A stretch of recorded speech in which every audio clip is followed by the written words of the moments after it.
Hello everyone and thanks for watching Edupedia World videos. Today we'll be learning about vectors. So let's look at the first type of multiplication, scalar multiplication. We've already seen that it's extremely straightforward. If the scalar happens to be positive, you just multiply the magnitude by the scalar. If the scalar happens to be negative, you also need to reverse the direction of the vector. Let's look for a moment at what a unit vector is. A unit vector is simply a vector which has a magnitude of 1 unit. So if this is a vector which has a magnitude of 5 meters, let's say, towards east, and it is a vector A, then this would be a unit vector in the same direction. It would have a length of 1 meter and it would be A by 5, because we need to divide a vector by its magnitude, so we'll get a vector of magnitude 1. A vector of magnitude 1 is called a unit vector.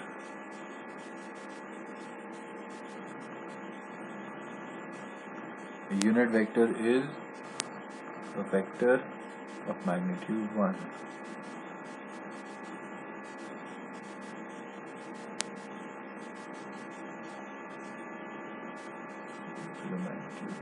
And unit vectors are basically used to keep tracks of direction. So because we don't need to worry about the magnitude at all, we always know it's going to be 1. So we can just specify directions using unit vectors. And the convention is, for unit vectors, we don't put an arrow over them, we just put a small hat over them.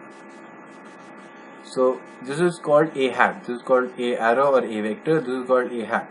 And to get a unit vector, all you need to do is multiply a vector by its magnitude, divide a vector by its magnitude. So let's say I have the vector d, and the unit vector d can be gotten simply by dividing the vector d by its magnitude.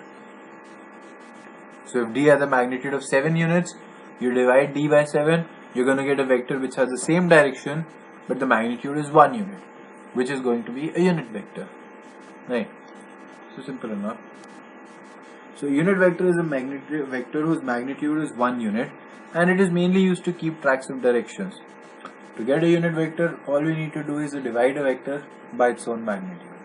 Subtraction of vectors is easy enough, we just saw that. A minus b is just the sum of a and minus b. That is, you add a to the vector which has the same magnitude as b but the direction reversed.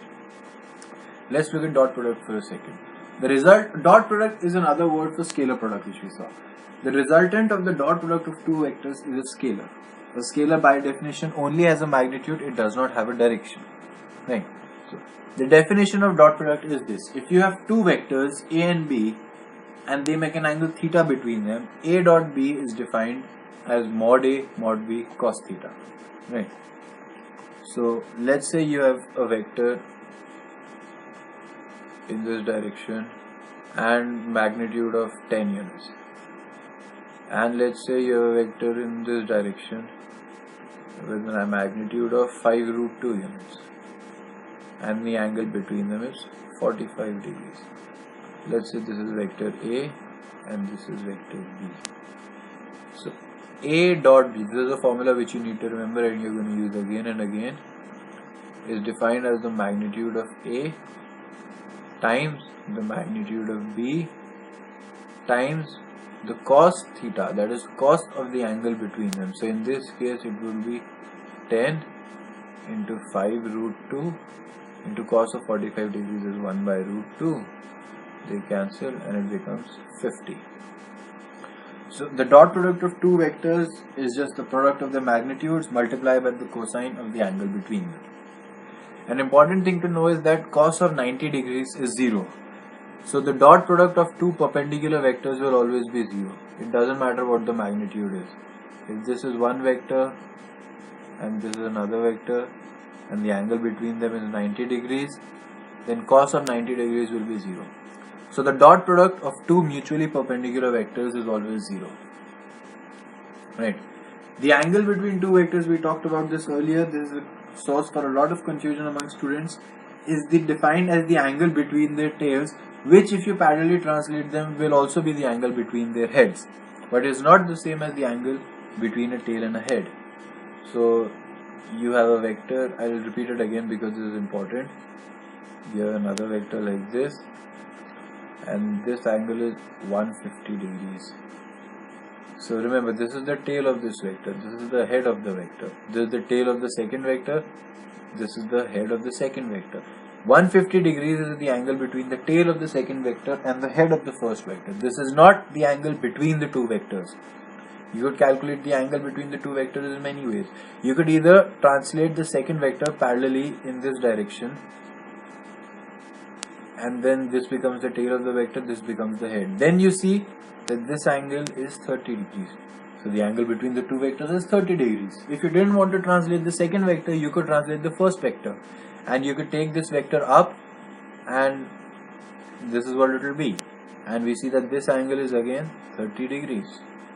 So the angle between the head of this vector and the head of the first vector, this is the tail, is again 30 degrees. So the angle between two vectors, which is the angle which is used in the dot product, the angle between the two vectors in this dot product, this theta, is the angle between the tail of the two vectors. You can see these two are the tails and these two are the heads. Or it is the same as the angle between the heads of the two vectors, but never between a tail and a head. And in the examinations, to trip you up, a lot of times they're going to give you the angle between a tail and a head, and it's going to be your job to calculate the angle between the two vectors from the angle between the tail and the head. It's going to be the angle between two heads or two tails, right? So dot product is easy enough. The second one is cross product. Cross product is a vector product. That means if you cross multiply two vectors, the resultant will be a vector, and it has both magnitude and direction. So let's talk about the magnitude first. The magnitude is simple enough. This is the vector A. This is the vector B. Let's say the angle between them is theta.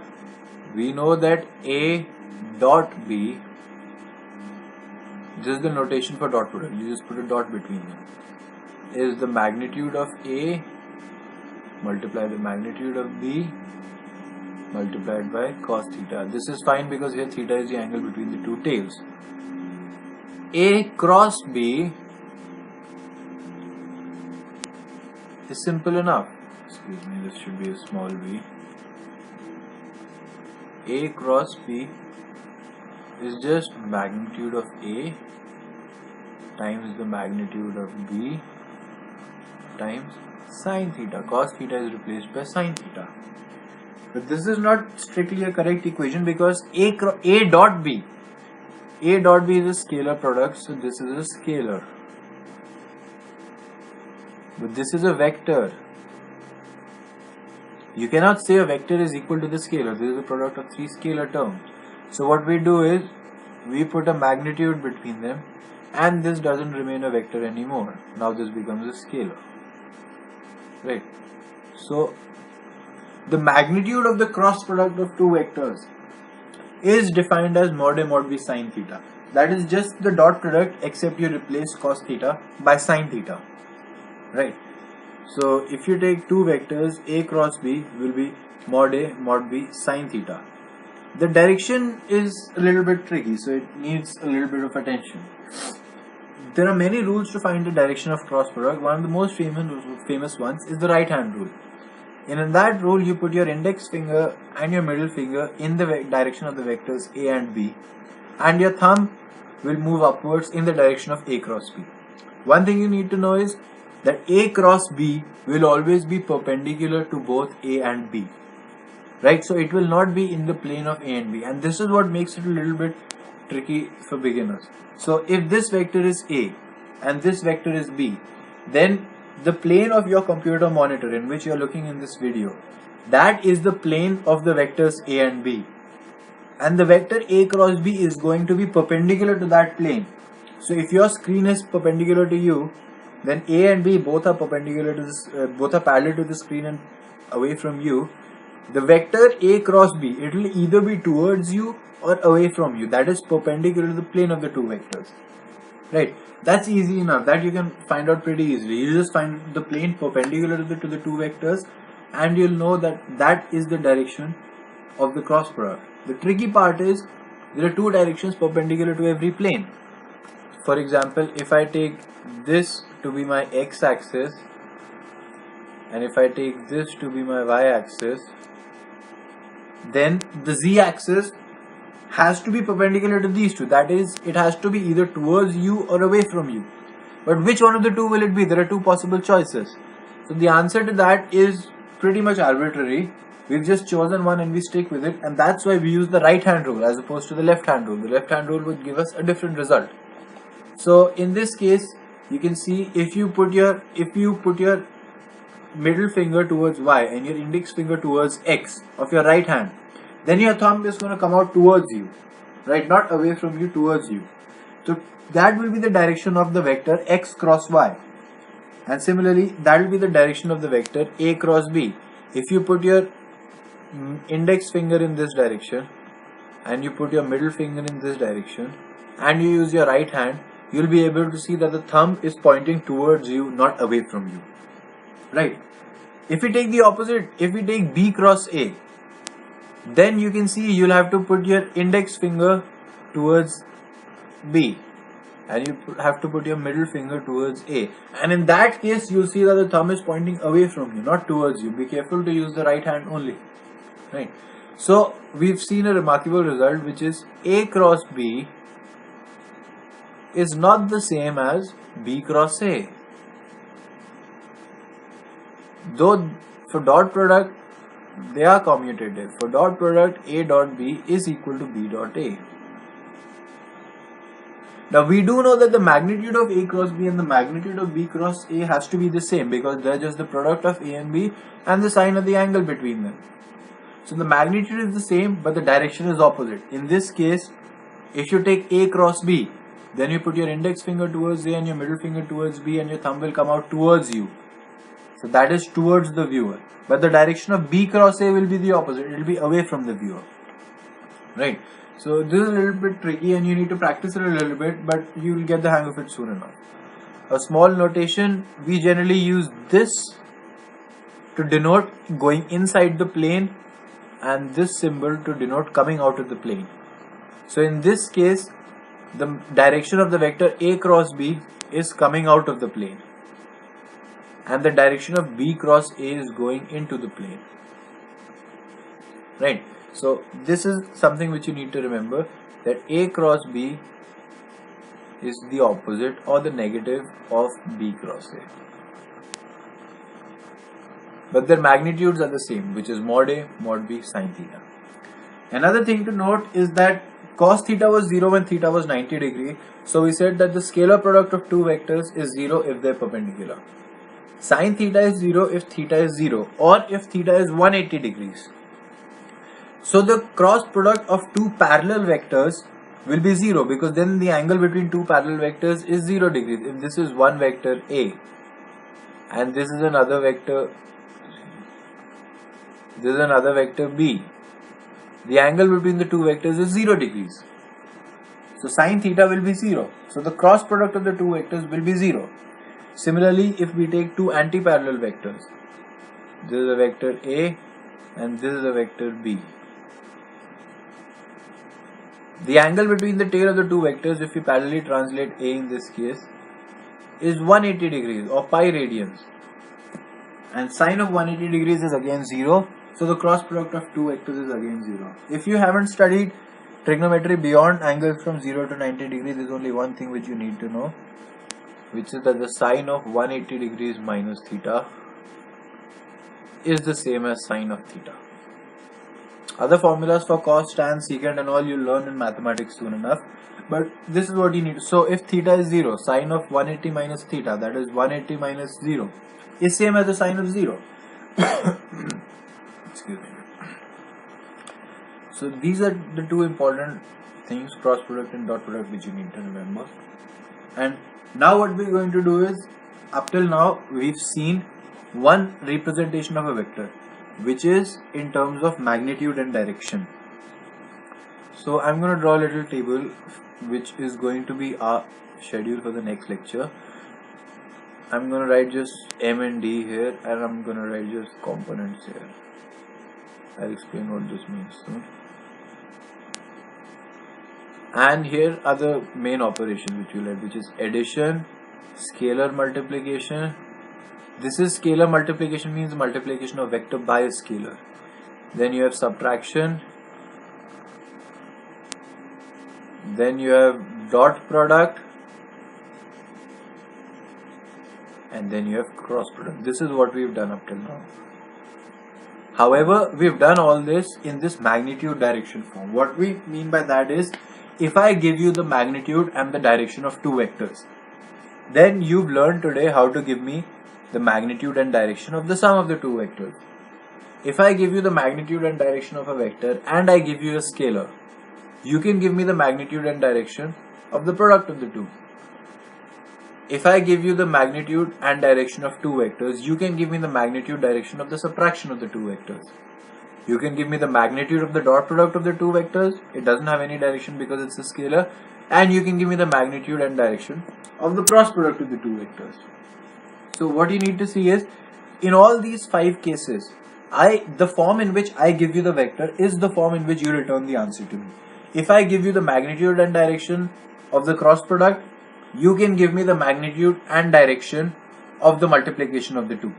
Right? If I give you the magnitude and direction of two vectors, you can give me the magnitude and direction of their sum.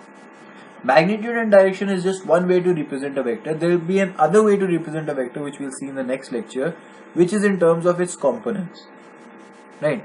And we'll do the exact same thing here. We'll do addition, we'll do scalar multiplication, and we'll do subtraction, and we'll do the dot product, and we'll do the cross product. So what that means is, at the end of the next lecture, if I give you the components of two vectors instead of the magnitude and direction, just remember for now, magnitude and direction is one way to represent a vector, the components are just another way to represent the vector. If I give you the components of two vectors, you can give me the components of the sum. If I can give you the scalar, if I can give you the components of a vector, and if I can give you a scalar, you can give me the components of their product.